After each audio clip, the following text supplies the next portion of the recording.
It wasn't a very clear picture, but it was certainly clear that it was an information management problem, not an information collection problem.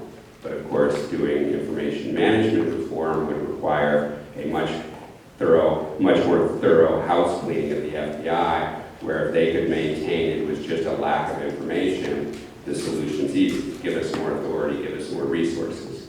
So that Robert Mueller went along with that, even though he clearly knew what the real problems were, I find very problematic, and particularly when things started going further off the rails, where some of the activities went even beyond the broad mandate Congress gave them with the Patriot Act, and they were actually violating the Foreign Intelligence Surveillance Act by doing warrantless surveillance of Americans without going through the FISA court, which was illegal. That was actually a crime, and the FBI knew about that but didn't investigate. Similarly with the military and CIA detainee abuse and torture programs. There were agents around the world reporting this back to headquarters that, hey, this is a crime that's happening in front of me. I'm going to get my handcuffs out and arrest these CIA agents. Tell me what to do. And they were told, just withdraw yourselves. And for some reason, the FBI got praised for that when if I had been at a bank robbery and said, hey, these guys are robbing a bank, and the answer was don't participate, I would have felt a little odd. And so I have concerns that Mueller's leadership of the FBI, particularly when people like me and Colleen Rowley raised concerns and were silenced, that the reputation he has is not necessarily well deserved. And likewise, with Comey's shorter tenure at the FBI, but obviously is marred by some very strange and problematic decisions, both in how he handled. I mean, just the fact that the FBI is investigating both candidates in the presidential campaign should raise some concerns for a democracy, that this agency has the power to withhold or release information that can undermine one campaign or the other, and that's clearly what James Comey did. And then his behavior after Trump was elected, I think, was even harder to understand, and I don't think fits the model that either it's a deep state or that he was somehow trying to undermine Trump. I think it just reflects really bad decision-making at the top and an inability of high-ranking members under the director to tell the director not to do something the director wants to do. So this is a question from the audience.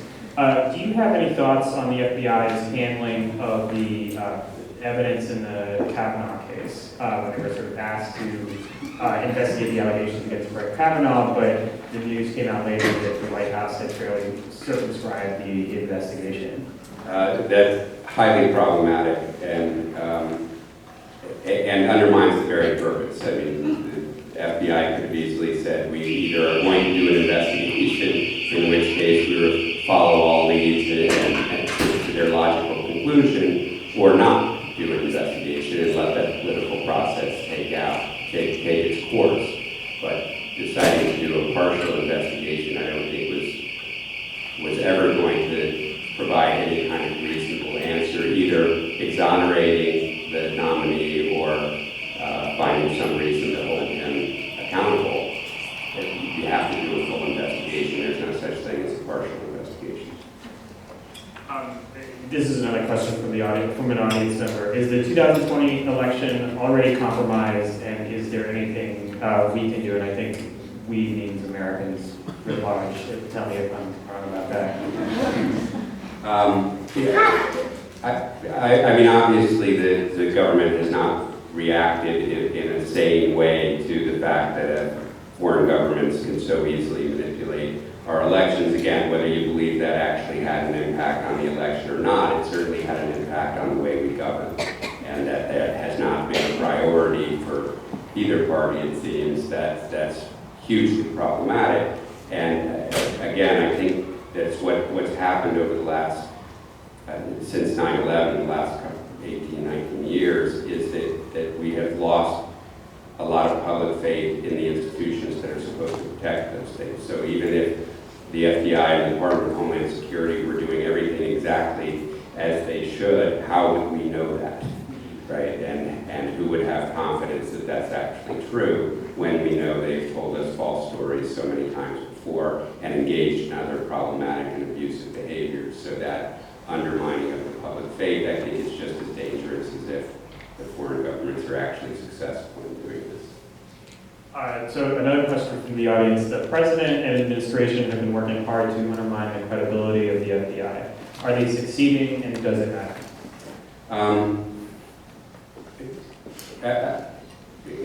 I guess it's because I come from the FBI that I tend to hold those people more responsible than others. I mean, I think you can't expect politicians to do anything but act like politicians and take advantage of facts to pursue the policies and win the offices that they want to win. I mean, similarly, I think the media sensationalizes a lot of things, and you can't really stop that. You know, I think a lot of the public fear of terrorism was because we had a media that amplified the threat far beyond any objective view of it. But there has to be some base truth for us to have a society where we can all work together to solve common problems.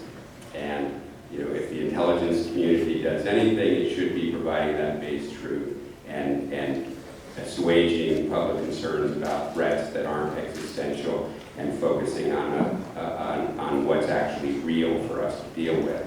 And that they are not doing that has already politicized the situation. So once the FBI is politicized, then I don't think it can complain that it's being a political whipping boy either.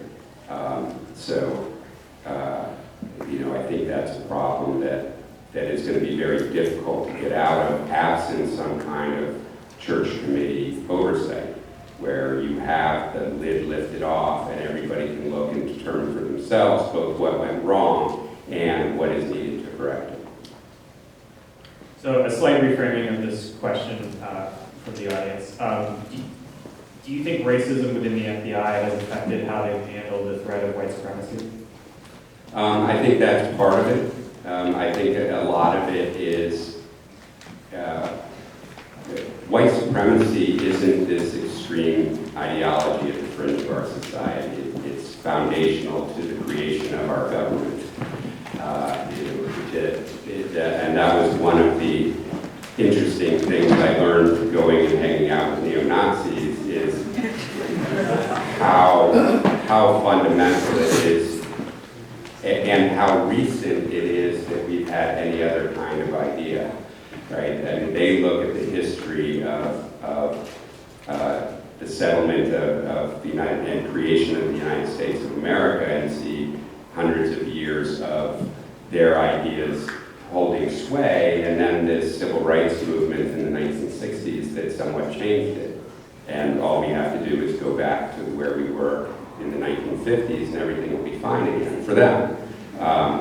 And I think that the failure of our society to be upfront about that foundational element is a real part of the problem, because we can't really understand how our policies have a racist impact, even if it's not a racist making these policies, that if we don't understand that history and how these policies were created and why they were created, it's a lot harder to reduce them. So when you have a law enforcement agency that is struggling to identify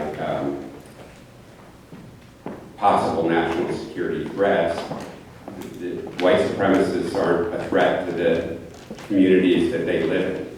They're not a threat to their families, so it's easier for them to say that's just a fringe element that's not really committing serious crimes. And what we have to focus on are the black identity extremists who are actually challenging the status quo that is maintaining the system that we have. And I think that, whether you call that, whether that's overt racism or implicit racism or structural racism, certainly race is at the center of those decisions. And it's interesting interesting in this period now, where Congress at least has been focused on doing something about white nationalist violence, that the Justice Department is arguing they need more laws.